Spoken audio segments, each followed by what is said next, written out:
The last paintings we'll look at are the most recent ones. A selection of three or four of them, I think. This is the greatest of them all. This is the beta. Come on. Okay, this one. This is 4 and 20 blackbirds, and it's in process. And this is sort of the way I would like to go. Not so much different than what I've been doing. Not so much different than what I've been doing up to this point. But there's a little bit of architectural drawing in the back that I feel that I might use more often. And if I remember correctly, I saw this one happened right after wall drawing, and so it's been in development now for as long as the This mural. happens, this happens. The only thing I could think of is, Marie, when are you going to take it off the canvas? Take it off. Well, this is a big one. This is a pretty difficult thing to move.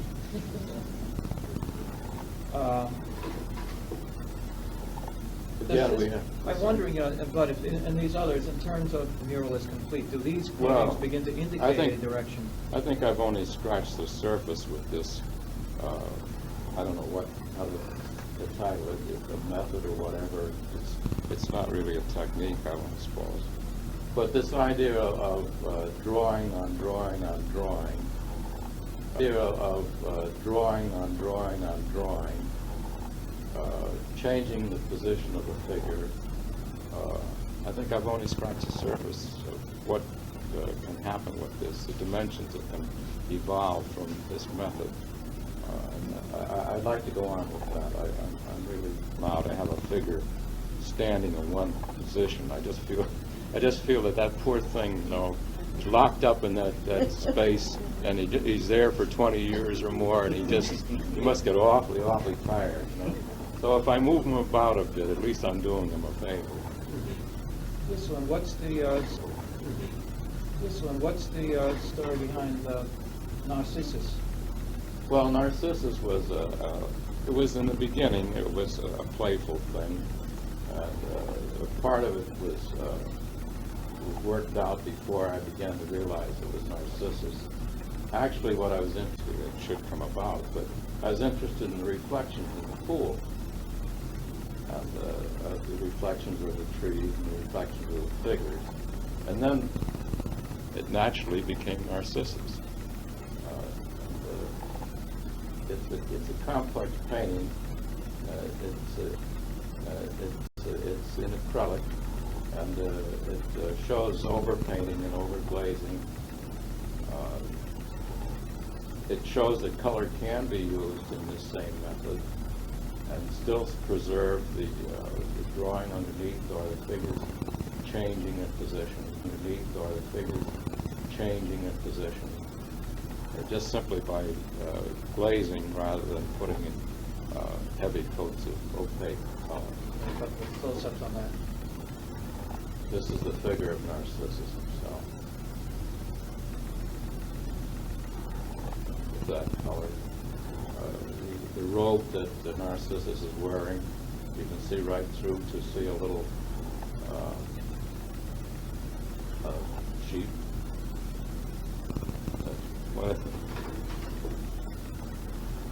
Here's another figures from that same Narcissus. And again, you see a good section of this is purely drawing and in a sense an unfinished area. Some of these paintings get away from us. This one did, among others that were unfinished. There's that were unfinished. This happens quite often. I'll never have this painting back. Is it gone? It's gone, yeah. It's up in West Hart.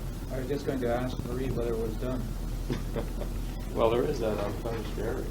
This one interests me. This is the last. This one interests me. This is the last one of the slides we have. What's the story behind this? This is the crows in the cornfield. Comes from a little sort of nursery story or kindergarten story I remember reading somewhere a long time ago about a number of foolishness among humans sometimes. And here we have a group of men who've gone out into the cornfield to frighten the crows away to save the corn. But they're doing far more harm to the corn than the crows ever thought of doing. Here you have these large, ever thought of doing. Here you have these large clowns hacking away at and trying to scare the crows off, jumping up and down and pretending to fly like crows, when all the time they're stamping down corn. You know, it should take on a kind that comes on as what we would call in literature as a kind of like a new grotesque. So that it has a kind of a strange blend of humor and violence, of something that is terrifying. And again, here in the background, you can make out a man on horseback that comes right through his figures, right through his figures. And in the far back there on the left corner are the blind leading the blind. Now again, putting these things in, not just to put them in to for puzzlement, but just because they happen to I just don't throw those things in just to puzzle people, like this little old lady standing alongside of me one time at Silvermine, a one-man show at Silvermine in the Vassos Gallery. I was standing there, and of course she had no idea who I was. She said, "You know, this guy is out just to confuse us.